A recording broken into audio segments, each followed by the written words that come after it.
क्या आपने कभी सोचा है कि कैसे एक छोटी हाँ सी तो आइडिया, सोच, एक साधारण मेरे लिए भी सोच सोच। लाखों लोगों की जिंदगी बदल सकती है और करोड़ों रुपए की कंपनी बना सकती है। आज मैं आपको एक ऐसी कहानी सुनाने वाला हूं जो आपके लिए अपना खुद का बिजनेस आइडिया बनने की प्रेरणा भी हो सकती है। ये कहानी है अंजू की, जिन्होंने ना केवल अपने बिजनेस की दुनिया में नाम बनाया, बल्कि किसानों की जिंदगी भी बदली। अंजू ने महसूस किया कि भारत में हेल्दी और असली डिप्स सॉसेस की कमी है। अमेरिका में जहां लोग हर तरह के फ्लेवर वाले डिप्स और सॉस आसानी से खरीद सकते हैं, वहीं भारत में ऐसी चीजें मिलना मुश्किल था। लोगों को या तो महंगे आयातित प्रोडक्ट्स खरीदने पड़ते थे या फिर कुछ भी उपलब्ध नहीं था।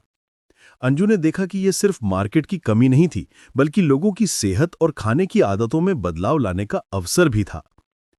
उन्होंने सोचा, क्यों ना भारतीय सामग्री और फ्लेवर के साथ हेल्दी डिप्स बनाएं जो स्वाद में भी शानदार हों और हेल्थ के लिए भी फायदेमंद। और यही सोच थी जो आज विंग ग्रीन्स फार्म्स का जन्म बन गई। अंजू ने शुरुआत में 20 से ज्यादा वैरायटी लॉन्च की, लेकिन यह आसान सफर नहीं था।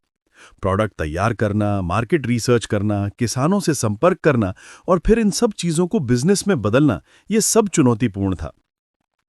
अंजू ने देखा कि अगर वो किसानों की मदद नहीं करेंगी तो प्रोडक्ट बनाने के लिए कच्चा माल उपलब्ध करना मुश्किल होगा। उन्होंने छोटे किसानों से संपर्क किया। उनके पास छोटे प्लॉट थे, लेकिन संसाधनों की कमी थी। अंजू ने ठान लिया कि उन्हें रोजगार देना होगा। उन्होंने किसानों को छोटे प्लॉट किराए पर दिए और उन्हें काम पे रखा। ये ना सिर्फ किसानों की आर्थिक स्थिति सुधारने वाला कदम था, बल्कि ये अंजू के बिजनेस मॉडल को भी मजबूत बना रहा था। फिर आया उनका क्रिएटिव आइडिया, तुलसी को पेस्टो डिप में बदलना। यह आइडिया शुरू में बहुत ही साधारण लग सकता है, लेकिन इसमें गहरी समझ थी। अंजू ने छोटे शहरों की दुकानों में अपने प्रोडक्ट को बेचना शुरू किया। शुरुआत में लोग शंकित थे, ये क्या है और क्या ये स्वादिष्ट होगा, जैसी बातें हर जगह सुनाई दी। लेकिन अंजू का विश्वास और मेहनत ने इसे बदल दिया। धीरे धीरे वर्ड ऑफ माउथ से बिक्री बढ़ने लगी, लोग पसंद करने लगे और धीरे धीरे बाजार में विंग ग्रीन्स फार्म्स का नाम पहचान बनने लगा। आज ये कंपनी पीक टाइम में 90% मार्केट शेयर के साथ भारत के हेल्दी डिप्स सेक्टर में अग्रणी बन चुकी है। सालाना बिक्री 250 करोड़ से ज्यादा पहुंच गई है। ये सिर्फ एक बिजनेस की सफलता की कहानी नहीं है, बल्कि एक विजन और मेहनत की मिसाल भी है। लेकिन सफलता सिर्फ बिक्री तक सीमित नहीं है। अंजू ने किसानों की मदद करना जारी रखा। उन्होंने देखा कि उनके किसान भाइयों के पास जमीन तो थी, लेकिन संसाधन और तकनीकी ज्ञान की कमी थी। अंजू ने उन्हें ट्रेनिंग दी, रोजगार दिया और उन्हें बिजनेस का हिस्सा बनाया। इससे किसानों को स्थिर आय मिली और वे अपने परिवार की जिंदगी सुधार सके।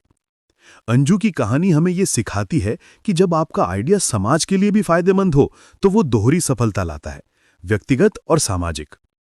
हेल्दी फूड प्रोडक्ट्स की बढ़ती मांग, मार्केट की रिक्तता और किसानों की मदद करने का मिशन, इन तीनों ने मिलकर विंग ग्रीन्स फार्म्स को भारत में बड़ा ब्रांड बना दिया।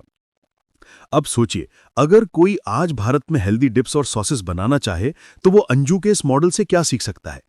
पहला, मार्केट की जरूरतों को समझना। भारत में हेल्दी प्रोडक्ट्स की डिमांड बढ़ रही है। लोग स्वाद और हेल्थ दोनों चाहते हैं। दूसरा, छोटे कदम से शुरुआत करना। अंजू ने छोटे दुकानों से शुरू किया और फिर विस्तार किया। तीसरा, समाज के लिए योगदान। किसानों को रोजगार देना और उनकी मदद करना बिजनेस को स्थिर बनाता है। अंजू की कहानी यह भी दिखाती है कि इनोवेशन सिर्फ बड़े प्रयोगशालाओं या मेट्रो शहरों में नहीं होती। यह आपके आसपास, आपकी सोच में और आपकी मेहनत में होती है। तुलसी से पेस्टो डिप बनाने का आइडिया शुरू में बहुत ही साधारण लग सकता है, लेकिन सही दिशा, मेहनत और विश्वास ने इसे बड़ा बना दिया। आज विंग ग्रीन्स फार्म्स सिर्फ डिप्स और सॉसेस बनाने वाली कंपनी नहीं है। ये किसानों की जिंदगी बदलने, हेल्दी फूड को बढ़ावा देने और छोटे स्टार्टअप्स को प्रेरित करने वाली कहानी बन गई है। यह हमें याद दिलाती है कि सफलता का मतलब सिर्फ पैसा नहीं, बल्कि समाज और लोगों पर सकारात्मक प्रभाव डालना भी है। इस कहानी से यह भी स्पष्ट होता है कि अगर आपके पास कोई आइडिया है और आप उसे सही तरीके से लागू करते हैं, तो बाधाएं केवल चुनौतियां बनकर आती हैं और मेहनत के साथ उन्हें पार किया जा सकता है। अंजू ने देखा कि मार्केट में रिक्तता है, किसानों के पास संसाधन नहीं है और लोग हेल्दी प्रोडक्ट्स चाहते हैं। उन्होंने इन तीनों को मिलाकर एक ऐसा मॉडल बनाया जो समाज और मार्केट दोनों के लिए फायदेमंद था। आज विंग ग्रीन्स फार्म्स का नाम सुनते ही लोगों के जहन में हेल्दी, ताजगी और विश्वसनीयता आती है। उनकी सफलता बताती है कि अगर आप सही सोच, सही प्लान और सही मेहनत के साथ अपने आइडिया को आगे बढ़ाएं, तो मार्केट में सफलता लगभग तय है। अंजू की कहानी हमें यह भी सिखाती है कि जब आप बिजनेस में समाज का भला सोचते हैं तो वो केवल पैसे की तलाश नहीं बल्कि मिशन बन जाता है। उनके किसानों के लिए किए गए प्रयास, उनके प्रोडक्ट की क्वालिटी और मार्केट में उनका वर्ड ऑफ माउथ, यही 3 स्तंभ हैं जो विंग ग्रीन्स फार्म्स को इतना बड़ा ब्रांड बनाने में मदद कर रहे हैं। यदि आप भी अपना बिजनेस शुरू करने का सोच रहे हैं तो अंजू की कहानी से प्रेरणा लें। छोटे कदम से शुरुआत करें, अपने प्रोडक्ट या सर्विस की क्वालिटी पर ध्यान दें और समाज के लिए योगदान देने का अवसर न छोड़ें। यही चीजें आपको सिर्फ वित्तीय सफलता नहीं देंगी बल्कि लोगों के दिल में आपकी पहचान भी बना देंगी। तो दोस्तों, अगर ये कहानी आपको प्रेरित करती है और आपके लिए भी बिजनेस आइडिया बनने की संभावना दिखाती है तो वीडियो को लाइक करें, कमेंट में बताएं कि आपको कौन सा हिस्सा सबसे ज्यादा प्रेरक लगा और सब्सक्राइब करें हमारे चैनल को। बेल आइकन दबाना ना भूलें ताकि आप ऐसे और प्रेरणादायक कहानियों से जुड़े रहें।